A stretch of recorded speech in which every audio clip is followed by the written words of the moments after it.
Hello and welcome to Rev Sports. That did not take RCB any effort at all. They have rolled over Mumbai Indians in their own den tonight. Shamik Chakrabarti joins us from outside of the Wankhede Stadium. So does Bharat Ramraj. Shamik, did you expect this? Because in the morning when we did our pre-show, everyone except Mohor actually predicted that MI will be the winner tonight. Exactly. I expected a better show from MI. On their home patch, Wankhede, a full house supporting them. But interestingly, the RCB section of fans are very noisy. And even now, if I turn this around, the fans are living. The fans are living, and you can hear the RCB chants. There are some RCB chants during their innings also. In the stands, there are RCB chants. And I spotted a few people, a few fans who are sporting Virat Kohli t-shirt, sporting Virat Kohli shirt. I met fans who came from Bangalore, from Karnataka rather, to support RCB. So from that point of view, but unfortunately, don't want to say this and I don't want to jump the gun. But if this trend continues, then we might have to say, but there is enough time to turn things around. And we all know Mumbai Indians are notoriously slow starters. Although this time around, they won their tournament opener. But after that, three losses on the spin, and their bowling was they are they are running the risk uh, of being a yesterday's team. That should not happen.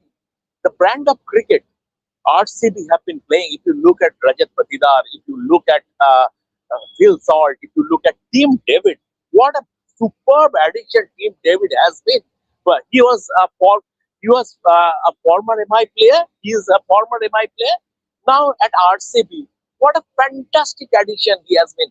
Against Chennai Super Kings, he took the game away from the opponents. Today also at the back end, the way the power, everything combined, and collectively they are bowling well also compared to, look, before this game Mumbai Indians took only 11 opposition wickets. Today they took another 4, so just 15 wickets in 4 games.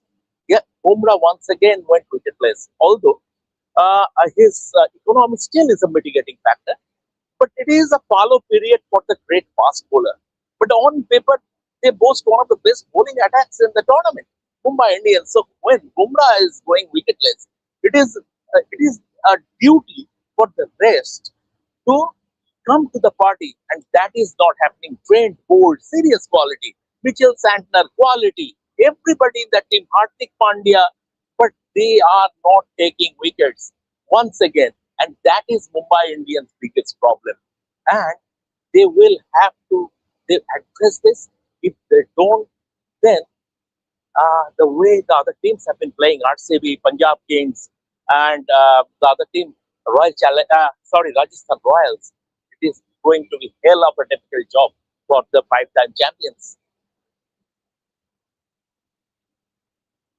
Mohor, you were the only person who said that RCB will win tonight. What made you say that?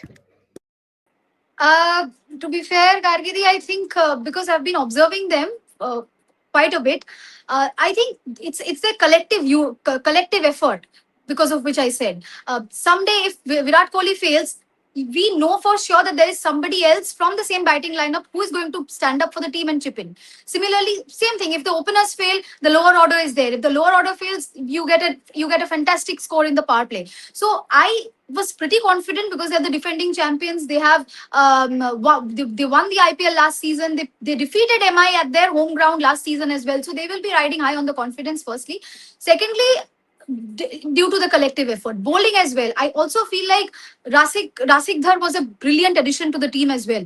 So everything combined, I had my faith in RCB. Bharat, your thoughts on MI's bowling here? It's not just about their bowling. I think it's a little bit of an aging side. I think that is going against them. See, Trent Bolt, I watched him in the South Africa T20 League as well. He was not getting the ball to swing. In his last 10 or 11 games, he's averaging well over 50. Perhaps Bumrah bowled so much in the T20 World Cup. Maybe he's not exactly at his best. He's still a good defensive bowler, but is not able to force those mistakes like he used to do. I think he's not at his absolute best in this particular IPL. So they have some problems there. I don't think Shardul Thakur in 2026 is going to be it should be one of your main options. That also perhaps is going against them. And Mitchell Sandner, yes, he's a steady bowler. He's done well, 4 overs, 43 runs, 1 wicket, but he's not going to be, what can I say, the game changer for you in these conditions. So Mumbai have problems not just in their bowling department, but even in their batting department. I don't think Surya Kumar Yadav is at his best. I think he's kind of past his best. And I have to add that he will be under pressure if he keeps batting like this, because couple of middle order batters, couple of batters, veteran batters, Rajat Patidar and Shai Sair are scoring a lot of runs. So they will put someone like Surya Kumar Yadav under a lot of pressure. Rohit Sharma is not getting any younger. So I think Mumbai Indians' problems go beyond just their bowling. But yes, they have some problems in their bowling, mainly because when Bumrah is not taking wickets, he's turned out to be a good defensive bowler in this particular IPL by bowling a lot of into the pitch slower ones, but he's not able to force those mistakes like we saw even in the T20 World Cup. So they're lacking that wicket taker as well, with Trent Bolt not able to swing the ball at all up front.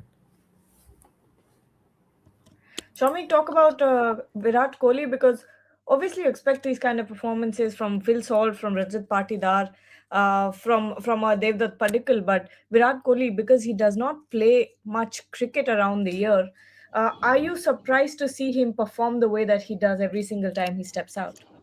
See, today I would say Virat Kohli was a support cast. Simple as that. Virat Kohli, if you look at his strike rate, 131, he played well within himself. But if you compare his batting vis-a-vis Rajat Patidar and Phil Salt, his half century, he scored a half century, yes, but it was sort of a stroll because there were a couple of marauders at the other end. So from that point of view, it was not Virat Kohli's game. Absolutely, Virat Kohli was a support cast. The lead act was done by Phil Salt first, and then Rajat Patidar. I give you an example. When Rajat Patidar came to the crease, Virat was sort of around 30, and when he reached his half century, Rajat Patidar was batting on 46. The way he has been sublime. Rajat Patidar in this IPL, he has played 4 innings so far. 3 of them he has scored at a strike rate north of 200, and the only time he has scored less, 157, when there was a top order collapse, and yet he scored in that match a half century and scored at a strike rate of 157. An embarrassment of riches has its downside, because in any other country, any other team, players like Rajat Patidar, Shreya Iyer would walk in, but there is no vacancy in Indian middle order, and India are freshly minted T20 World Cup champions. But Gargi, I want to address one issue. I'm absolutely not happy with or not impressed with Hardik Pandya's captaincy. I give you an example. Now, shot Rajat Patidar, Phil Salt got out. Rajat Patidar came, and he got going. Shardul Thakur missed his wide Yorker, bowled a length ball, and he scored a 4. And then he brought Mayank Markande, a spinner who doesn't turn the ball, into that end. Mayank Markande was taken to the cleaners by Phil Salt in his first over. And here you are bringing him back against a player who is one of the best in terms of playing spin in the country. Rajat Patidar is one of the best in terms of playing spin in the country. And then that carnage followed. That was poor captaincy. Yes, he had to adjust his overs, everything. I can understand that. But Mayank Markande against Rajat Patidar during that phase of the game was not an option. And I sort of not impressed. And also, when you are basically, when Bumrah is not taking wickets with the older ball or with the semi-old ball, today he bowled in the bowled 2 overs in the power play. Why not start with him in a game just to give him the new ball, and see what he can do? That is sort of innovative thinking you expect from a good captain. But Hardik Pandya's captaincy, as far as I'm concerned, I'm not too impressed. Shomik, do you need to head out? All Scenes right. because I need to You need catch up with to. the press conference. Yes, Because you need to. I give it for our viewers. Virat Kohli during his innings felt his ankle. He didn't come out to field, and Rohit Sharma took a little bit of time to get into to the group. And when he was upping the ante, he felt a bit of discomfort in his right hammy, and he retired hard. So I have to go to the press conference to get an update about their fitness. All right. Thank you so much, Shomik, for joining us. We'll see you, Thank you. and we'll be waiting for that update as well. So thanks. Sure. Thanks. Yeah. Bharat, let's go back to the last game, GT versus LSG. Obviously, Gujarat Titans coming out as the winner tonight. Uh, Chasing 164 with a lot of composure. Do you think this was, maybe one of their most complete batting performance this season? Yeah, you can say about talk about her batting. Obviously, just Josh Butler, I think is in back in form. You can see with his trigger as well. He's not planting his front foot too early. I think that's what is helping someone like Josh Butler. When the top order fires, GT look much better side. But a lot of credit has to go again to the tall fast bowlers. It was the tall fast bowlers who basically ensured that LSG wouldn't get a massive score. Obviously, Prasid picked 4 wickets. He bowled well, used his height well. Ashok Sharma picked 2 wickets. Even Mohammad Siraj picked up a wicket. Yes, Kagisa Rabada was expensive. Is something I've been saying. It's something that I've been saying for a while that Rabada in T20 cricket has not been at his best. He's been giving a lot of runs. Maybe they can look at picking Jason Holder. But having said that, I think it was their fast bowlers were injured. LSE wouldn't get a massive score. After that, yes, with Shuman Gill scoring some runs and especially Josh Butler looking in good touch, I think changes a lot of things for Gujarat Titans because they suddenly have someone at number three who doesn't just score 50s but can score quickly as well. I think that is what really gives them that, what can I say, a little more of edge for Gujarat Titans. I think that's what has changed for them over the last couple of games because even in the last game, he got 52 of 29, 24 balls, and today he got that 60. Okay, Mohor, there's a comment here. Fitmonk is asking, has Surya played his last T20 World Cup for India? Such a long run of failures. Thoughts? I mean, yeah, he's not been very impressive. I mean, he's been inconsistent. That is the word I'd use. But I don't think he has played his last T20 World Cup because he is just coming out of a victory. He has won the World Cup for India as the captain. So I don't see him. I see him for another 1.5, 2 years maximum, I think. But yeah, having said that, after him, probably a lot of options coming up, filling in the middle order. You have Shreyas Iyer who's playing extremely well. Rajat Patidar could find a way in, but again, his age is an issue. Let's see, but I don't think Surya's term ends as yet. What are Just your at a thoughts about point, that? just one point about Surya Kumar Yadav. The problem I see with Surya Kumar Yadav is when he's at his absolute best, he plays a lot of shots in front of the wicket. I don't know what has exactly happened with it. Maybe it's a wrist problem or whatever it is, but it's now mostly become a behind the wicket player. And the opposition teams understand that. They always keep a fielder for the kind of, what can you say, pickup stroke or whatever he plays. So they keep a fielder there, maybe deep backward square leg, or it could be even a fine leg or whatever it is. But they generally know what exactly is coming from Surya Kumar Yadav because he's not able to play those shots, lot of shots in front of the wicket. Even today, he was struggling to do that. Even when he tried a sweep shot, he somewhat struggled. These are great conditions for batting. If you're struggling a little bit in these conditions for batting, then if I'm Surya Kumar Yadav, or if I'm uh, perhaps thinking about from his perspective, then I would be a little bit worried. All right, all right. Let's go back to GT versus LSG. Let me ask you a question, Mohor. When it comes to Mohammad Shami, sorry, delivering one brilliant performance after the other, his uh, his bowling once again in that early chase, uh, he really shifted that momentum for LSG. Yeah, I mean, for sure, he has been delivering consistently and especially on the field. And today as well, he contributed with the bat as well. That is what I distinctly remember. He came down the order and he scored some crucial runs. But yes, other than that, I think he did go for quite a few runs today. But again, not every day is the same. But again, if you look at his overall form, the way he has been bowling, if you look at his form in general, he does seem in good touch. Let's hope. I don't know if he will find a way back to the Indian squad, but let's see what happens. I have my doubts regarding that. But again, if you look at him as a bowler who's been performing, he's been doing really well. Also, Gargiti, I just had one question, if I may ask. That's about MI. It's regarding Tilak Verma and the way he has been doing. Is it possible to perhaps promote Rutherford up the order and model something around what India did during the T20 World Cup, like make him, perform as a finisher in the MI squad? Is that possible? Bharat? I thought it was for Gargi. Anybody can take No, it. no, go ahead. It's Go just ahead. a question that I had in my mind. Can you just come again then? Because I thought it was for. Yeah. Okay. Yeah. So basically, basically, if you look at MI, their middle order has been, not firing. It has been faltering under pressure. So is it possible to promote a Rutherford up the order and push Tilak Verma down the order the way, the kind of thing that India did during the T20 World Cup, and we saw him shine as a finisher. So is that possible in the MI squad? Maybe they can do that. I think it depends on Sarfan Rutherford himself. I think he likes to bat slightly down the order.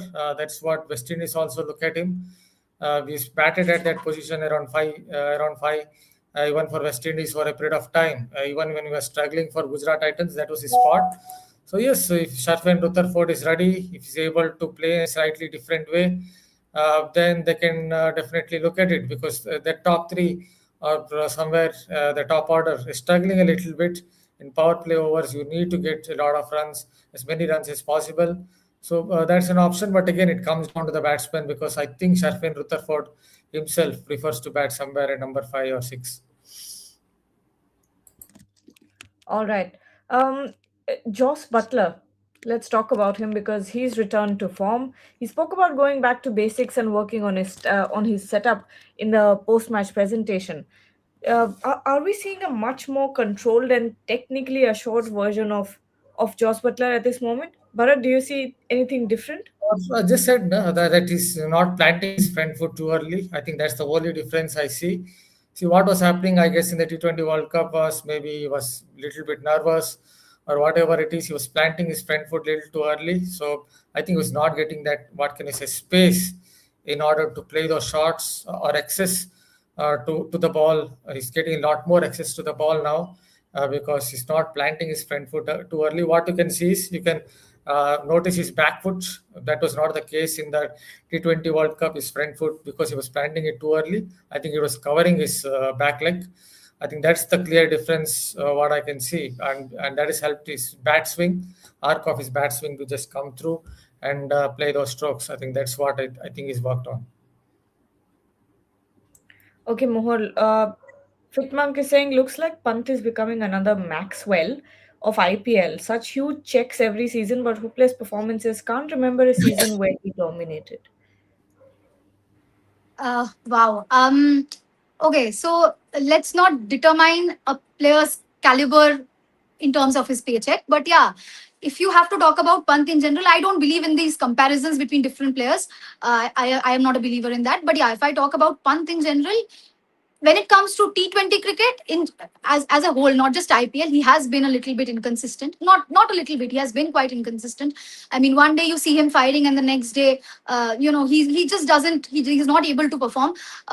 Could be the pressure of captaincy. If is that what I'm seeing for LSG? Could be the pressure of captaincy, but he has in mind. But also, he has to have that in mind at the same time that he is the captain. He has the responsibility of taking his team over the line. It happens one day, second day it doesn't happen. So yeah, he's inconsistent for sure in T20s, but can't remember a season where he dominated. No, there were seasons when he dominated way back in the past, I remember. But as of now, he has not been the Pant that we are accustomed to watching in the red ball format. See, I have an old theory about it when it comes to Rishabh Pant in T20 cricket. Even today, also you noticed it. Siraj bowled a wider line, well outside off, and from over the wickets. I don't think Rishabh Pant is that good versus that angle. While playing shots to the offside, he loses the shape on his shots. Today also exactly the same thing happened. Siraj went and bowled a wider line outside off. He just tried to play a shot through the offside, lost the shape on his shot and was caught. So this is something that I think every single pace bowler is trying against Rishabh Pant, at least over the last 3 seasons. This was a problem with Ishan Kishan as well at one point of time, but strangely, as we have seen, it is Ishan Kishan who has taken his game to another level through the offside. And as I noted once in 2020, 2016, when these two players played in the Under 19 World Cup, Rishabh Pant looked like the better version of Ishan Kishan when it comes to hitting. But in 2026, it feels like Ishan Kishan is the better version of Rishabh Pant when it comes to limited overs cricket. Something ulta pulta has happened here. Let's take a final couple of questions and then we can close the show. Bharat, you're being asked a question. Why is Nicholas Puran playing like a liability? Should Britsky or English replace him? What? And Anyway, that's Bengali. That's I the don't know. other That's part is why I was Bengali. wondering what exactly it is. I was wondering. Anyway, when it comes to Nicholas Puran, I think bowlers are also bowling better to him. Today as well, you saw Prasidh Krishna bowling a few hardline deliveries. I don't think they're giving him anything in his off. At least when you're going to face that tall pace attack from Gujarat Titans, you will not get anything in your half. That's what exactly happened today as well. Even when they were trying slow short ones, they were just not giving him anything in his off. I think that's one of the factors. The other factor could be maybe I think Puran is at his best. At least my gut feel that he can bat at number three. But in this particular LSG lineup, he can't bat in the top order. You know the reason, because Rishabh Pant has to bat somewhere in the top order. I don't think he can bat lower than number three. I think that could be the other reason. See, this they can look at Britsky, but I don't think they will replace someone like Puran. See, Britsky is someone I've always enjoyed watching him bat, even when he was playing in domestic cricket in South Africa back in 2019. He reminds me a little bit. I will never compare anyone completely with AB de Villiers, but maybe 10% of AB de Villiers is there in his batting. He also, I think, as one said, that his idol is AB de Villiers or Kevin Peterson. So he tries to bat like that. I think there's something about him. They can try him, but I don't think they will drop someone like Nicholas Puran so soon. Maybe against a different kind of lineup where there are more spinners, then he might come in and do well. But against Gujarat Titans, he was always up against it. Host of 6 feet 3, 6 feet 4 inch, 6 feet 2 inch fast bowlers going and banging it into him. I don't think he's very good at it. Just to add to Okay. that, he looked Yeah. quite underconfident as well while fielding. Could be because he is not getting enough runs, but he looked very lethargic. He dropped a catch and then he didn't even run behind to, ensure that the boundary doesn't happen. So overall, he looks all over the place. Could be because of the batting order and because runs are not coming. All right. This is for you, Mohor. It's in Bengali, so I have no idea what it says, but if you can Pant please কি answer মাঝখান this. Season থেকে কবে LSG management স্টেপটা নেবে remember LSG তে দুটো international captain আছে I don't see anybody. Basically, he's asking Brevis and Stubbs fan. Okay. Basically, he's asking if Pant will be sacked midway. I don't see that happening. I don't see anybody getting sacked midway because, again, if you look back, he has performed in one game. Again, the major issue with Pant is his inconsistency. He has to work on that. He has to work on certain technical flaws that Bharat sir just mentioned, certain technicalities. But I don't see anybody getting sacked. We never know what happens in the future. Like after this IPL season, who is retained, who is not retained, that's a different story altogether. But mid-season, I don't see anyone getting sacked. All right. Well, that brings us to the end of the show. Thank you Just so much, adding a Bharat joke. and Just Mohor. adding a joke. This is just a joke. We didn't talk about our great villain number one. He's become the purple cap holder now. Bharat sir Joking. is very happy. I just wanted to add a joke. There's no offense Yeah. meant to it. All right. Well, that brings us to the end of the show. Thank you so much, everyone, for joining. Thank you to Shomik as well. We'll give you an update on Rohit Sharma and Virat Kohli and their injuries when we have it. Till then, stay tuned to Rev Sports. We'll be back with more tomorrow. Good night.